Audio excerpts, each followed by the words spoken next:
Hello and welcome. My name is Nicholas Hall, founder and president of Graham's Foundation, and I'm your host for today's Preemie Parent Chat with Sheena Goss. Sheena is a preemie mom to twins and a lead design research and strategy specialist. I founded Graham's Foundation in 2009 in memory of my son, who died as a result of his premature birth. Our mission is to inform and guide parents of preemies so that they may confidently navigate the journey of prematurity. We provide support through our Care Package program, our Preemie Parent Mentor program, the My Preemie mobile app, and our online community. So with that, I'd like to welcome Sheena. Hi, Nicholas. Hi, Sheena. It's good to see you. You too. Where are you joining us from today? I'm in Salt Lake City, Utah. Salt Lake City. And how long have you been? Are you from there originally or? Yep, I grew up out here and then I moved to San Francisco right after college and stayed there for about 15 years. And then I convinced my husband to move to Salt Lake so that we could start a family. Aha. So that was the deal, right? Yep. Yeah. So tell me, one of the things that you shared in your bio is that you always knew you wanted to be a mom. Now, are we talking like age 6, 12? Like when did you just like instinctively knew that you wanted to be a mom? I think I knew that I wanted to be a mom, around like young adult age when you're starting to figure out what you want your life to be like. But I don't think the reality of it like really connected until after I got married and my husband and I started settling down a little bit. And then it became a little bit more possible. Like, oh, this is something that we could do. And so how long from when you said, oh, this is something we can do? What was the journey? I know that you've shared that it didn't come as easily maybe as you had hoped or planned or thought might be would be the natural course, so to speak. Right. I think I had this idea that I wanted to be a mom, but like the making it a reality didn't happen till some years later. Like it was a goal that I always knew I had, but since my husband and I were both working professionals, we had hobbies, other kinds of interests, things that just kept us busy. Yeah. It was one of those things that just kind of got pushed.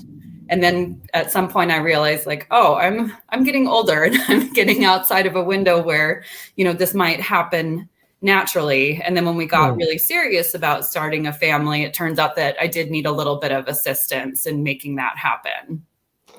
I won't go into all the stuff I can think of getting serious. Yeah, exactly. Okay.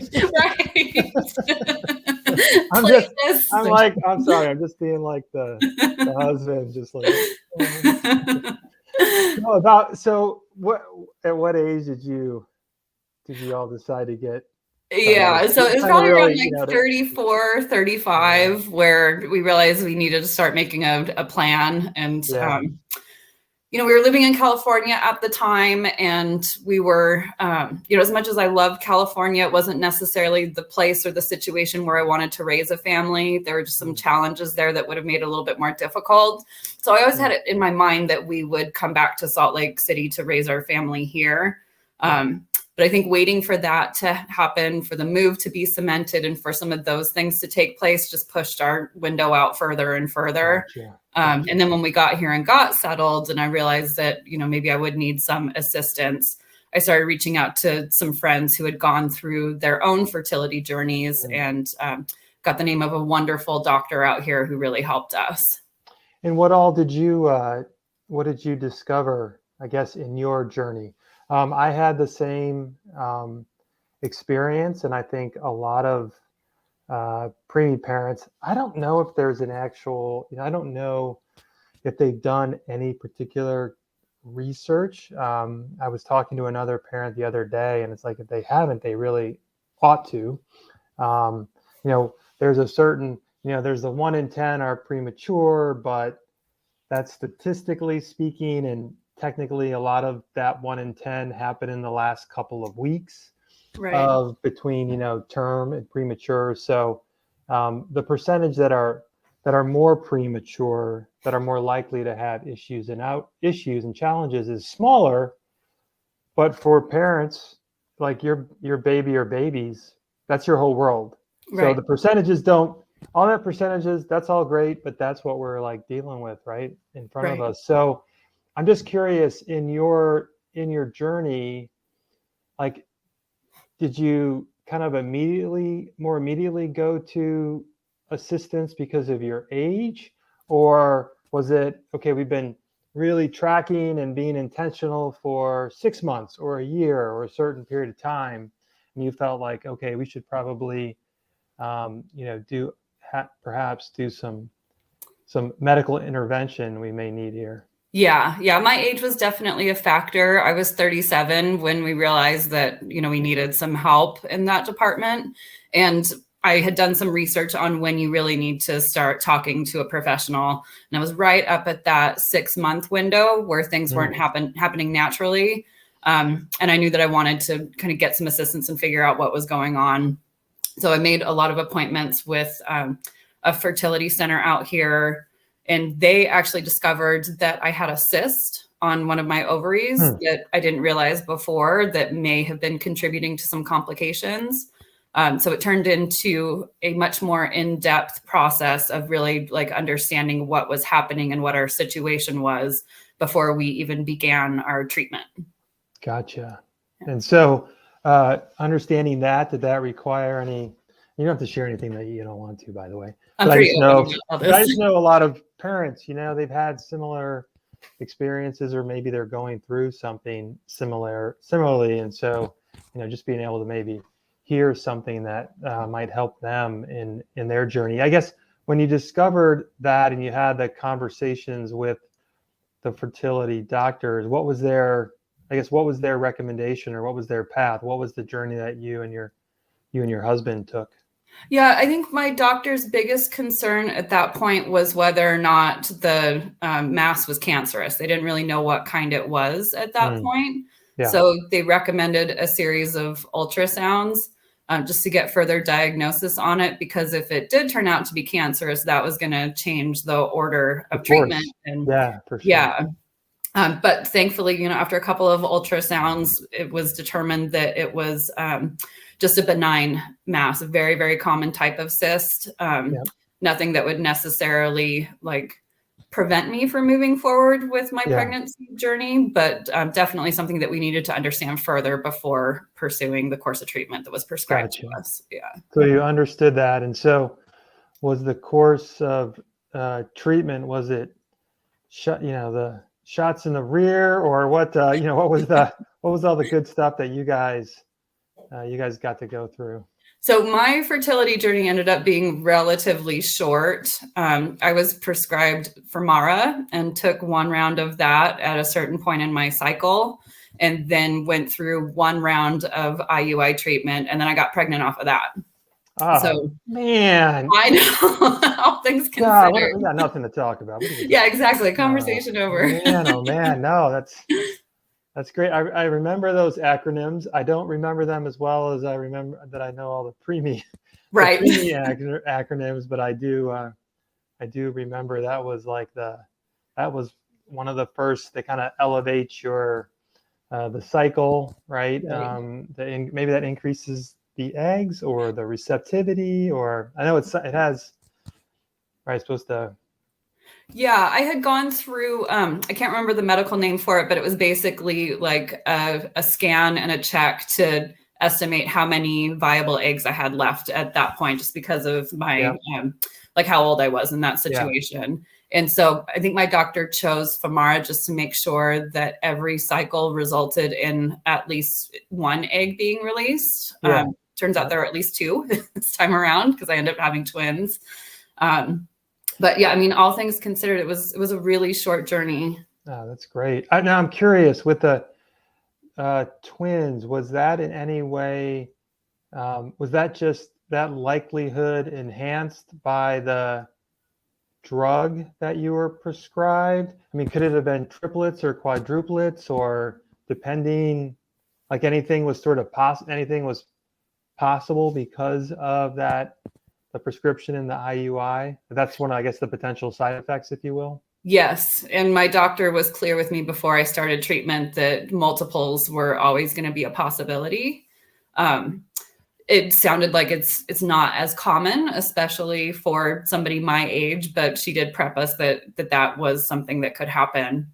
And I distinctly remember sitting in the doctor's office before my treatment, sort of in that diagnostic phase. And I was looking around at all the birth announcements on the wall, and I saw all the different twin announcements and thought, oh man, thank goodness I'm not having twins. That must be so hard. But yeah, it turns out. What do you think? I got to tell you, my reaction to birth announcements in a waiting room,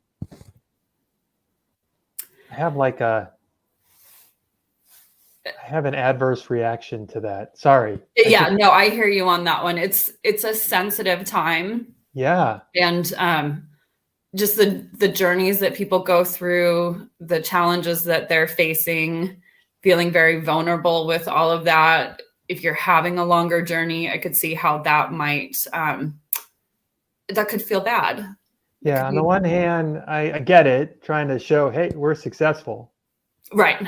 And that's about them. It's not about who's sitting in. Sorry, I digress. But when I look back, and I think about that, like you are, if you as hopeful parents are in that lobby waiting room, you're exacerbated, right? I mean, you're at a place, and we probably can't be sensitive enough to where those people, to where those again, folks that want to be parents are.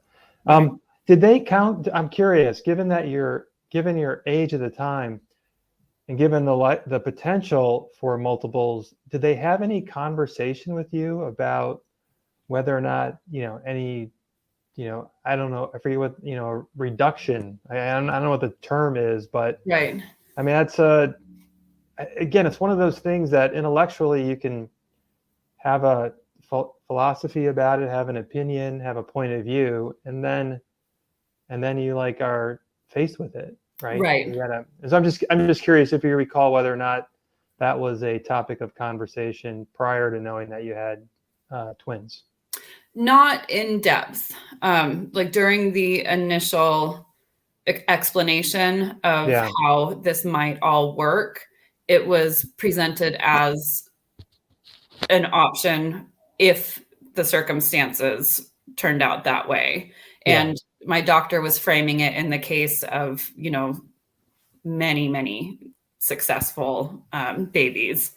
I don't know that I really spent a lot of time thinking about that beyond just like what would happen if I found out that I was dealing with that situation, because I honestly thought it was going to take me a long time to get pregnant. Yeah, got it. And so as you shared, all was going smoothly. And I think you mentioned even somebody said you were built for twins. They apparently, and not that you're, I don't know if anybody is or isn't, but so to speak. But it sounds like, all was going fairly well, right up until about 32 weeks, which again, for those of us that are preemie parents, we know like 24 weeks and then 28 weeks and then 30 and 32, like there's certain milestones that you're hoping for from a gestational perspective. Right. And so you had gotten to that point, and then it sounds like in your next kind of follow-up appointment, they noticed an elevated blood pressure, if I'm not mistaken. Right. So I had been going to all of my regular checkups with my OBGYN. And then because it was a twin pregnancy and because of a couple other factors, I was also seeing a maternal fetal medicine specialist. Yep. I had gone in for a handful of growth scans with that department along the way, and still seeing my OBGYN for the regular checkups. And, throughout the OBGYN appointments, we would do the ultrasounds, we would see the babies on the monitor, we'd listen to the heartbeats. All of those vitals seemed fine. even at the first couple of growth scans, the babies were, once they got big enough to really start tracking the trend, they were always a little bit on the smaller side, but we were so early in the gestational period that at that point, nobody was really concerned with it. Yeah. And then I went back at, I went back around 32 weeks for a regular OBGYN appointment. And my doctor just said, be careful with your blood pressure. It's starting to go up a little bit more and still in the normal range, but it's on the high end. So we want to watch it. So you immediately told your husband to stop giving you a hard time. Yeah, exactly. I'm going to have my feet up for the rest of the week. Yeah. And I was still working at the time. This was during the pandemic, so we were staying close to home already. We weren't really out and about anyway. Yeah, that probably was helpful in a lot of respects. I think so. Yeah, I think just staying put was really big. I was tired. I thought I've never been pregnant before, so it seemed like a normal amount of tiredness for a twin pregnancy. But I spent a lot of time just kind of relaxing and taking it easy. And then after the blood pressure indications came up, I really just made it a point to, stay master at staying relaxed, right? Which is easier said than done sometimes. And Definitely. so that was the instruction, but you delivered within a week or two after that. So was it a follow-up appointment that they saw something? They saw a trend where they noticed something with the ultrasound, something that they felt they needed to take action, I guess, expeditiously. Yeah. So I had gone in for a regular checkup with my OBGYN. And then the following week, I had another growth scan at 34 weeks with the maternal fetal medicine department. And they were taking the measurements, telling me the estimated weight, length of the babies. They measured baby A, and they estimated that my daughter was somewhere in the 3-pound range. And then they looked at my son and thought that he might be in the 2-pound range. And I could kind of tell by the way the technician was taking the measurements and checking things that it was a pause for her. And I said, is that concerning? And, she didn't really give me an answer at that point. They never do. They never do. Exactly. But, you can start to pick up on some things after you've gone through enough checkups and enough appointments. So the ultrasound technician left the room and told me that the doctor would be in to go over the results, very similar to prior appointments. But this time when the doctor came in, and I should say it was a new doctor every time I met with maternal fetal medicine. So I'd never met this doctor before. We had the same experience, which is hard, right? It is hard, especially for this next part with the news that he had to share with me. He did not have the best bedside manner, but, looking back, I understand what he was trying to get at. The first thing he did is he sat down next to me and he asked me if I felt the babies moving. And I said, yes. And then he said, both of them. And then I said, yes, but I started to, panic a little bit. And I was there at the appointment by myself because I'd just gone through that other checkup and my OBGYN felt like everything looked good and the heartbeats were strong. So my husband didn't go with me to this one. So the doctor tells me that they noticed on the ultrasound that the blood was flowing in the opposite direction out of my son's placenta and umbilical cord. And I still get pretty choked up just thinking about it. But he told me that I needed to prepare myself for the likelihood of a stillbirth. And the directness and abruptness with the way that he delivered that message was just so terrifying. I was there alone, and, at that point we were all still masking up in doctors' offices, and I just immediately felt like I couldn't breathe. I started having a panic attack, and I couldn't even focus on what he said anymore because all I thought about was the possibility of losing my son.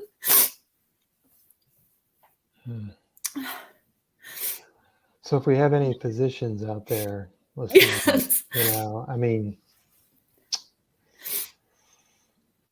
I'm at a point now where I can look back at it and think, thank goodness I went in for that appointment because my son was in stress. Yeah. And we caught it, but that was so terrifying. and so scary to even think about. I feel like that set off a certain, like,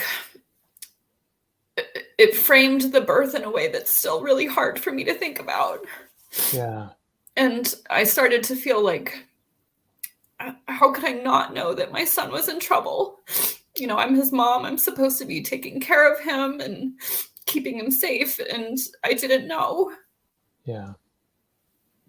I think, you know, as I hear you share, again, I'm just thinking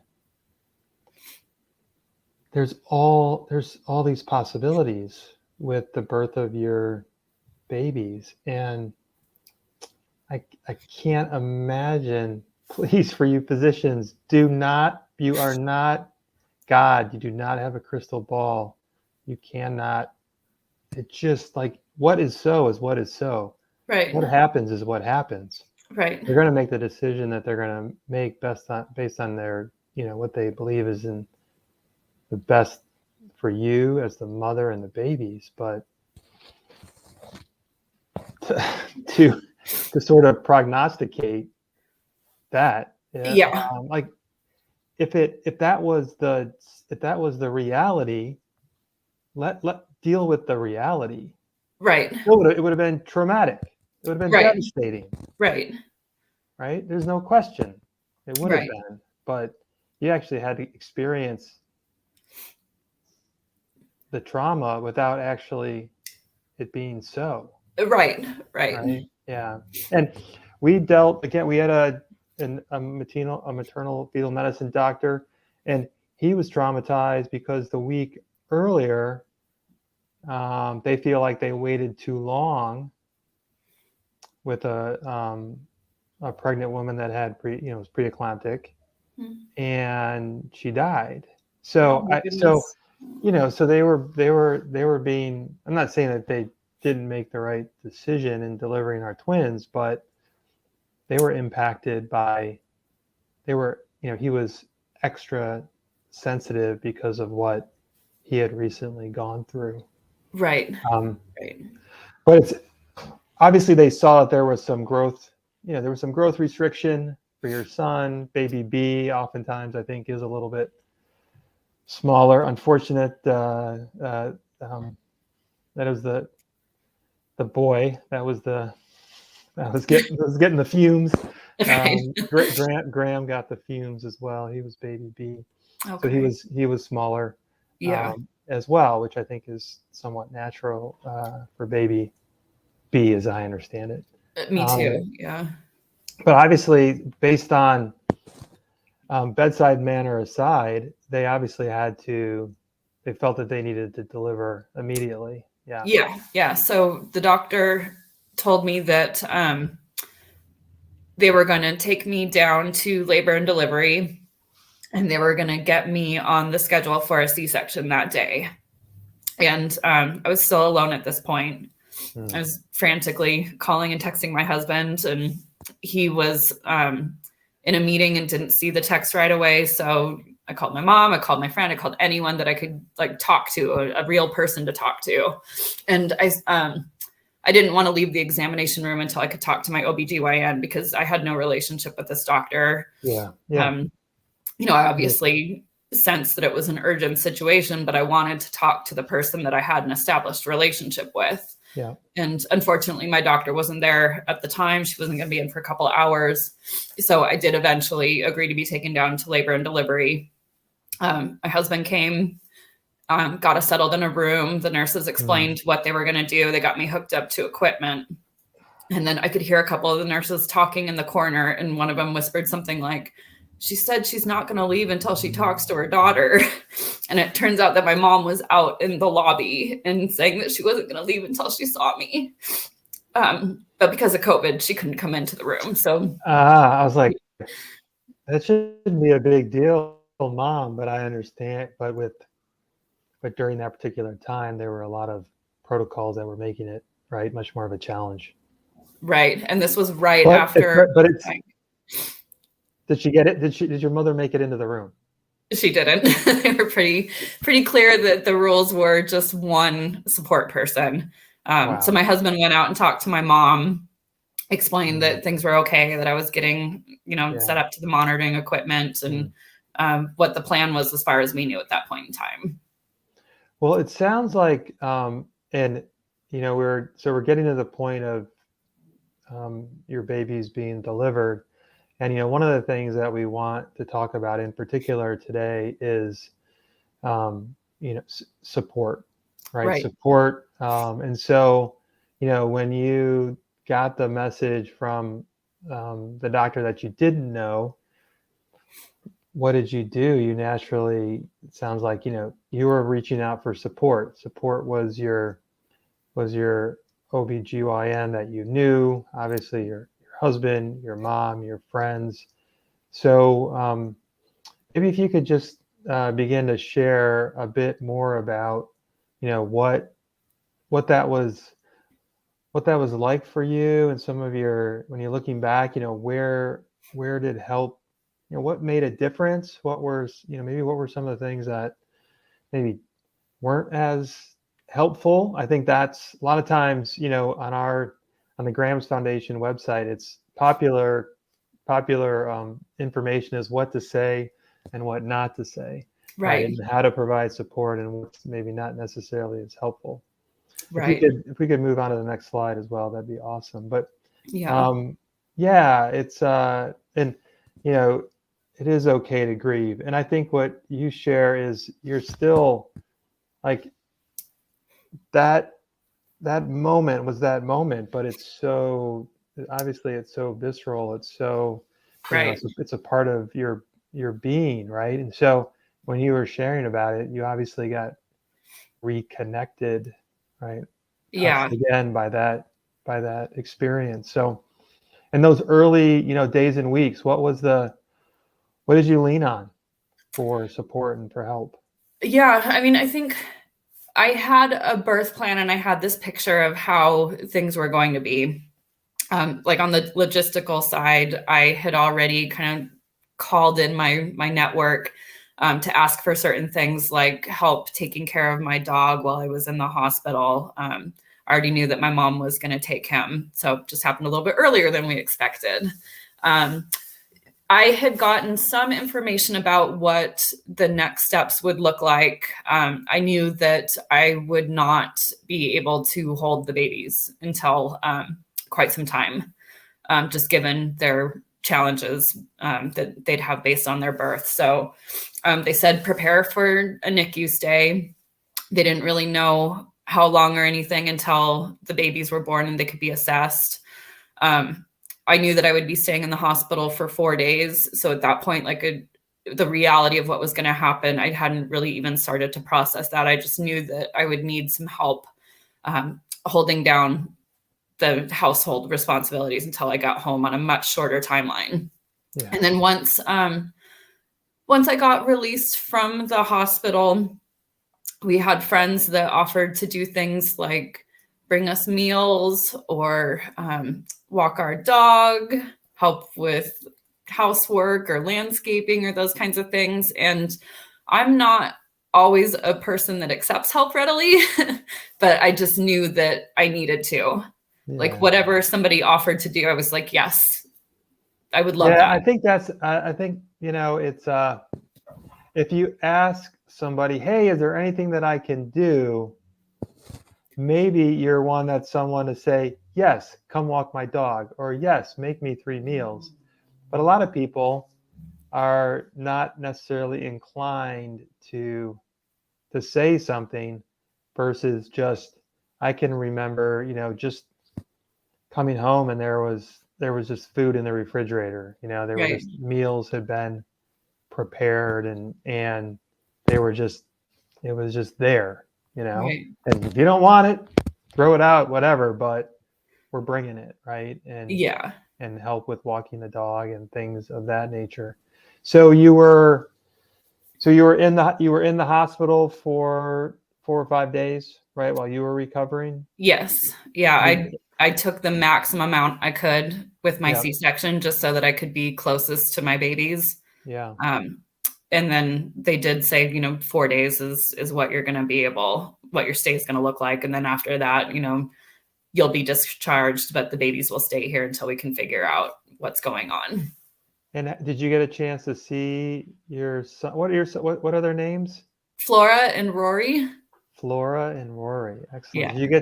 Did you get to see them before you got to see them before you were discharged from the hospital? I did. Yeah. I ended up having my C-section pretty late in the evening. And after the procedure was finished, they actually wheeled my bed into their room so that I could see my children. Oh, wow. Yeah.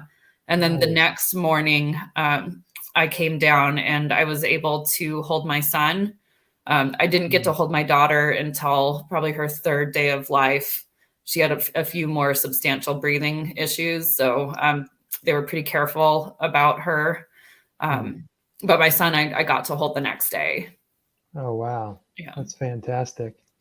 And so, and they were, did you bring them home at the same time, or what were their journeys like? We did end up bringing them home at the same time. They had been preparing me all along the way that it might not happen like that. And, it would alternate. Some days Rory was doing a little bit better. Some days Flora was. They were both on breathing machines right after they were born. Rory came off his a little bit sooner. It turns out that I was actually having contractions when I was admitted into labor and delivery because Rory was ready to be born. Wow. Yeah, he kind of knew that it was time. Unfortunately, Flora wasn't ready, and they didn't know soon enough that, the kids were going to be born, obviously, for Flora to get any kind of steroid assistance. So when she was born, she wasn't breathing. She wasn't ready to breathe on her own. So they had to take her to the NICU really quickly and get her set up on that equipment. It's fascinating because they're, almost 34 weeks. Yeah. And there were 34 weeks and 4 days. Yeah. I'm kind of shocked by that, but it goes to show that like every baby is its own being, there's all the guidelines of weeks and this and that. But we're all our own little human. Yeah. And so how long were you all in the NICU? We had a relatively short stay. It was 19 days. Wow. So yeah. That's good. And so then with the stay, were you able to, what helped during that stay? And I will tell you, preemie parents we have a tendency to get kind of judgy sometimes. To judge and see how other babies are doing when we're in the NICU. Might get a little jealous. I had a parent that shortly after I started Graham's Foundation had shared with me how traumatic their experience was. That it was she said it was just the most difficult situation she had ever been through. It just was going on about, and I was just like, so just out of curiosity, how many days were you in the NICU? 7.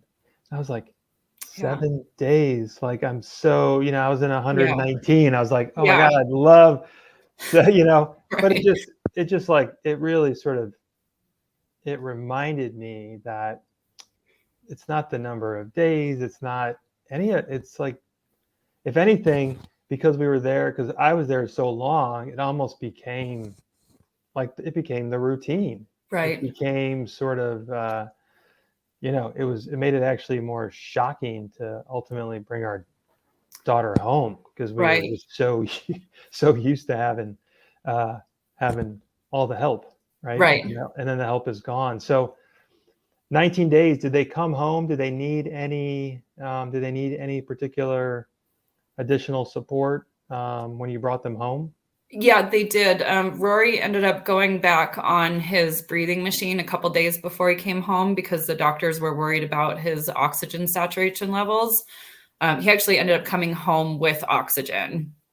And thank goodness my husband was in the frame of mind and familiar enough with the mechanics of oxygen tanks, because I felt so overwhelmed just hearing about, what we had to do to manage that safely.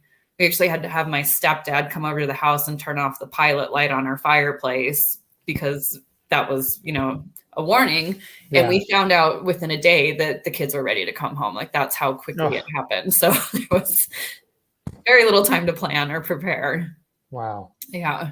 So it sounds like you had you had a lot of support during your journey. And, one of the things you share about is, finding a trusted third party. I mean, you talk about family, friends. I'm just curious if there, were other modalities or other things that you did to help, lean on and help you get through the journey. Yeah.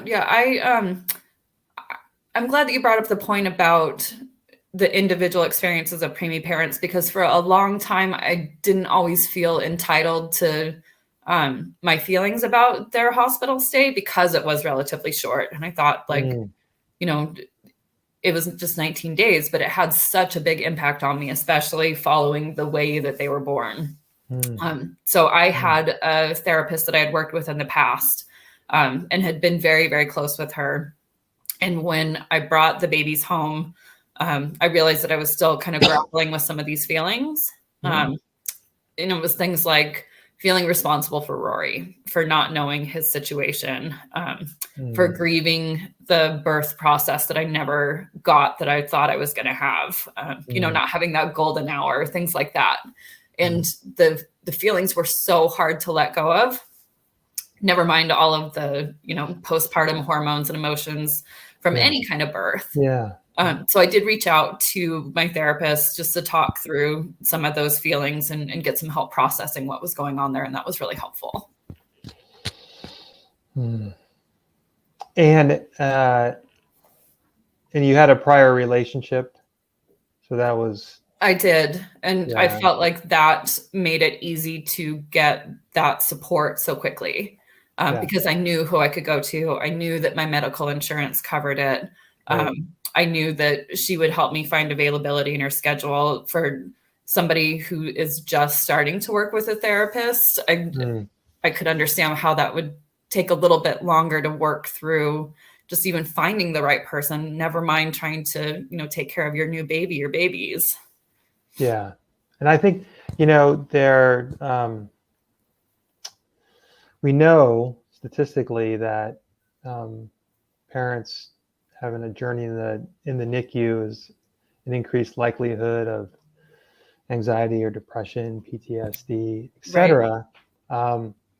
And yet, I have yet to hear of a story where a parent says somebody in the NICU pulled them aside and sort of insisted that they, or really were really proactive. I think we parents are really good at putting up a good face, or we're gonna get through this, right? And then we get home, and it's when we really start to kind of unwind and fall apart. So it's not unusual for parents to sort of for the grieving and the suffering and and that to really start to show up right after you've transitioned home, because it's like, but my babies are sick, they may be alive, they could be dead tomorrow. Why would I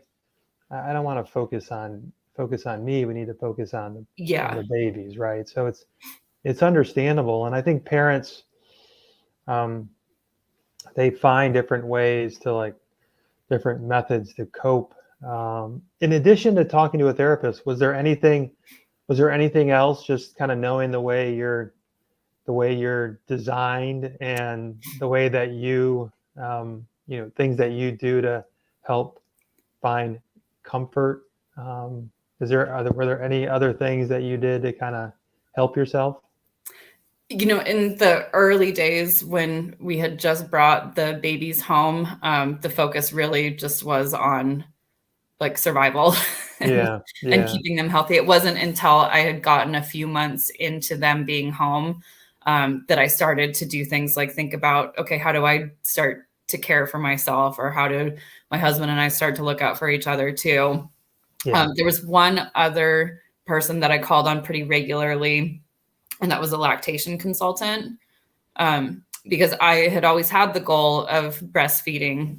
However, just due to the babies being so small, the size that they were when they came home, Rory was just 3 pounds. Flora was 4 pounds and a handful of ounces. They just didn't have the stamina yet. We couldn't even try until maybe they were 3-4 months. And I started working with a lactation consultant she had her own twins, so she understood the unique challenges of it. Oh, wow. Ultimately, like it just never really took. And so being able to talk to somebody in a way of like helping me process the emotions around that, and like grieving unmet expectations about what you thought certain aspects of motherhood might look like that maybe don't pan out. That was really helpful. I can get it. Just can anything other than what you hoped or what you planned, what you think about. Right. It's like a disappointment, a loss. Right. And, there wasn't really a lot of preparation for that. These are my first kids. Obviously, I've never been through this before. I didn't have a lot of friends who had been around for the birth of their babies. So some of this was just really new to me. And in most of the child preparation classes that we went to, breastfeeding is what's taught. There wasn't really a lot of information about pumping. There wasn't really much discussion about, what do you do when things don't work out the way that you planned. It was because they were in the hospital and because the nurses there showed me things like how to bottle feed a baby, how to supplement with formula if you need to, how to operate your pumping equipment, how to sterilize it, that I really was prepared to do that kind of stuff when the babies came home. It was all because of the nurses. That's great to hear. I'll tell you, I know that when our twins came early, I think maybe just a couple months before that, our neighbors had their daughter about 4 or 5 weeks early, and we're in the same NICU for 3 or 4 weeks. There's no preparation like that, hearing what they were going through, all that, like it just didn't register.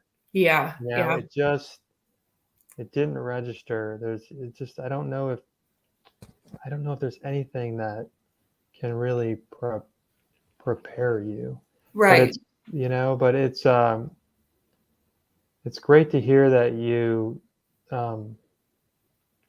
as the slide on our screen says, it is okay to grieve, and it's not unusual to feel like somehow you're to blame, but forgiving yourself is incredibly important. Yeah. And I ended up asking my OBGYN at one of my postpartum checkups, like, why does this happen? Why does a twin have a growth restriction? Or was it something I did or something that I didn't do while they were pregnant? And she told me there's just no way of knowing. Like, it could be one of 100 different possibilities. It could just be the way that things go with the way babies develop. There's no rhyme or reason for a lot of these kinds of things. And, she was really trying to help me understand that, like, there's no responsibility. There's nothing that I could have done differently. It was just the way that things happened and the way that my babies grew. Yeah. I can think of a number of examples of parents that their first child was intrauterine growth restriction, early, this, that, and the other, and their next 3 or 4 were unremarkable, right? So it's right. Well, how it's a wonderful, beautiful, crazy mystery, right? And I think it's, as as I shared earlier at Graham's, we have a care package program and a mobile app and a mentor program, and recommend in our little messages of inspiration on our social media, because I know everybody's sort of we all find support in different ways. Some people like to track data. Some people want to write about it, talk about it. Some people, want to go inward and be quiet and meditate. So, but I think what's important is that you do find a way to be supported. I know that all of our mentors have all been through the journey, and being able to mentor is an opportunity for them to heal and to, as well, and just being able to be there for another parent, it means the world. So I really appreciate your willingness to share your experience and your willingness to kind of be with the the emotional journey that it was. I guess before we wrap up, Sheena, is there anything that we didn't talk about, or anything that you didn't get a chance to share that you'd like to before we wrap things up? Well, I do want to just say thank you for having me on. I think connecting with other preemie parents, like you said, it goes a long way towards healing your own experiences and just knowing that you're not alone. And, it is important to find help.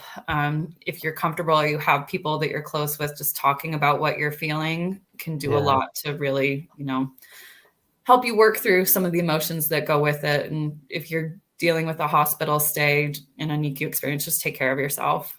Absolutely. And say yes to help, right? Yes. Awesome. Well, thanks, Sheena. Thanks, Nicholas. I really appreciate it. Before we wrap up today, I do want to take a moment to thank Sage Therapeutics and Biogen for their underwriting of today's Preemie Parent Chat. And a big thank you to our Preemie Parent community for placing your trust in us to provide you with information and guidance to help you confidently navigate the journey of prematurity.